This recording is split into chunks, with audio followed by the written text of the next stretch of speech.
Bienvenue à tous sur On se fait une toile, la chaîne dédiée au cinéma d'antan, le cinéma hollywoodien, le cinéma qu'on aime. Et cette fois-ci, j'ai décidé de vous présenter Le Retour de Frank James, un film de Fritz Lang de 1940 qui dure 92 minutes, avec pour acteurs principaux Henry Fonda, Gene Tierney, John Carradine, entre autres.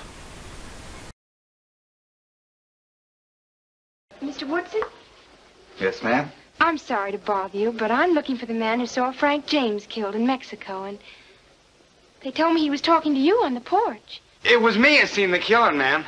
Oh, then it's you I want to talk to. Just a minute, miss. Who are you, if you don't mind? My name's Eleanor Stone. I'm a newspaper writer. I was passing the hotel, and somebody A told me writer? that... You mean you write pieces for the paper? Yes, a reporter for the Denver Star. A lady reporter? Mind if I sit down? It'll be easier for me to take notes. Sure do beat all. A lady newspaper, ma'am. Well, I'm not really and truly a reporter. Not yet. But I'm going to be. My father's the owner of the Star. Maybe you've heard of him. Randolph Stone? Well, can't say I have, but if he owns the paper, should think he'd be doing well enough so his daughter don't have to work. Oh, I don't have to work. And if you must know, my father's very much opposed to it. He thinks I should finish college and then sit around with my hands folded, waiting for someone to get around to marrying me. I'll do nothing of the sort. Women are awakening. They want to do things. Down where I come from, women figure they're doing plenty, feeding a dozen farmhands and raising kids. We can't all feed farmhands and have babies. Everybody to their taste. I want to be a newspaper woman. Now tell me. Alors l'histoire de ce film, il s'agit du fameux Frank James, Frank avec son frère Jesse James, bien connu sur le premier film Le Brigand bien-aimé. Donc là on reprend l'histoire où elle s'est arrêtée et on a les deux frères Ford qui tuent dans le dos Jesse James. Ils sont attrapés, ils sont condamnés, mais graciés aussitôt par la justice et en plus ils touchent la prime pour avoir tué le fameux Jesse James. Donc Frank qui essaye de s'assagir entre guillemets et de mener une vie paisible, en apprenant cela, il trouve que c'est injuste et donc il se lance à la poursuite des frères Ford. Voilà l'intrigue principale de ce film. Alors les critiques, on va faire comme d'habitude, on va parler de la critique la plus positive, la plus négative. On va commencer par la négative, comme ça donnera du grain à moudre. Donc la critique la plus négative nous dit que c'est un western daté et niais, que Fritz Lang a réalisé ce film un peu cuculapraline, laisse songeur, que Gene Tierney n'a jamais été aussi cruche et que Henry Fonda est bien loin de ses prestations comme dans Il était une fois dans l'Ouest. Sans compter les voix du doublage qui ajoutent au ridicule du film. Voilà. Donc là, le gars, il n'a pas aimé, bon, ça peut se comprendre, ça se respecte. Ensuite, la critique la plus positive, par contre. Alors, elle nous dit que c'est un bon western à l'ancienne, tout en pudeur et en retenue, qui prône les hommes de valeur. Donc, c'est une histoire classique, mais bien amenée, avec de beaux paysages, de belles reconstitutions. Le jeune Henry Fonda est très crédible et les personnages secondaires sont attachants.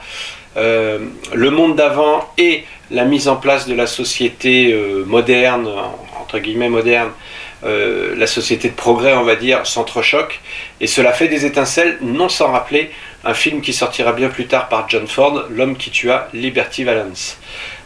Film d'ailleurs qui prend, quand la légende dépasse la réalité, on imprime la légende. Donc on a aussi cette histoire d'imprimerie comme dans Frank James, avec le rédacteur en chef qui s'énerve toujours, c'est assez plaisant à voir. Ça c'est une petite aparté, c'est pas dans la critique positive, mais c'est mon petit aparté. Alors en ce qui me concerne, comme vous le savez, les films que je vous présente, ce sont des films que j'ai appréciés.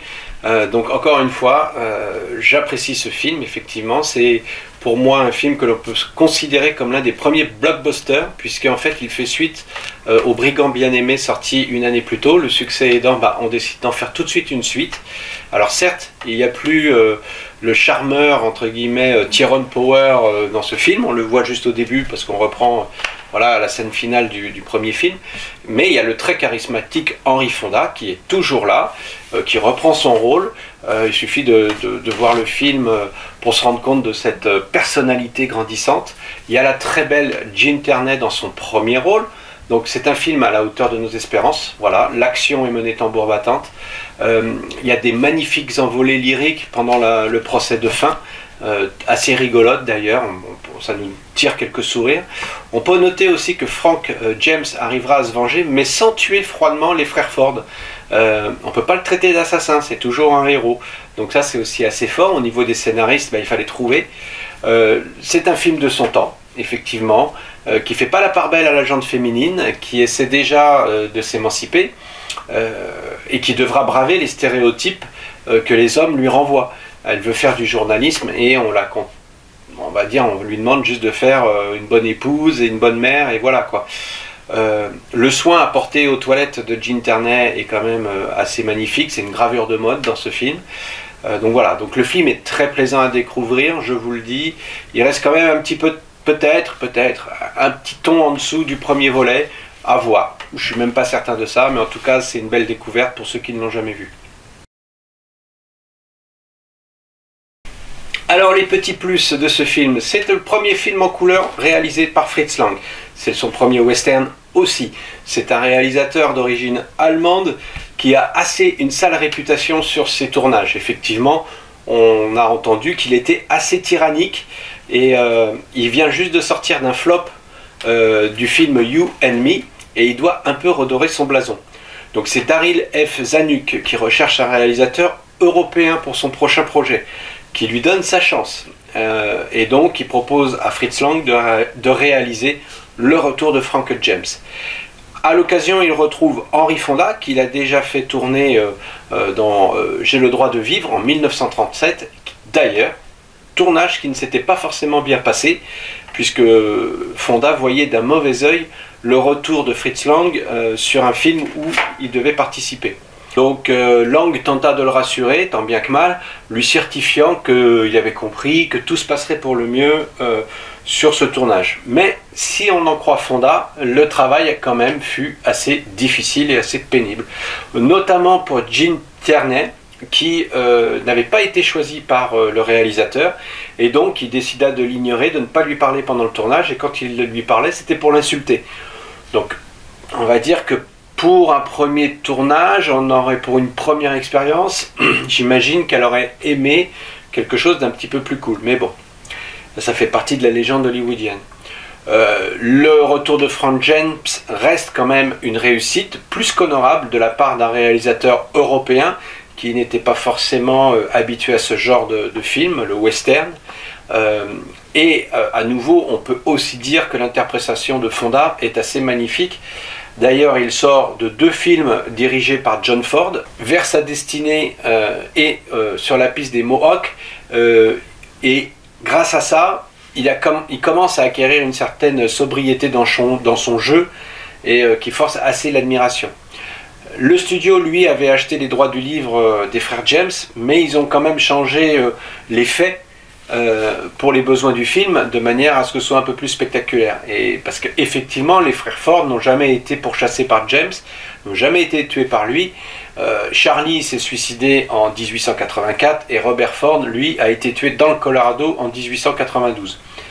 On peut noter aussi qu'à l'occasion du scénario, on montrait une romance entre Frank et la jeune journaliste, jouée par Jean Tierney donc, et le studio a préféré un petit peu renoncer à ça par peur des réactions, surtout de la famille de James, de Frank, notamment de sa veuve et de son fils.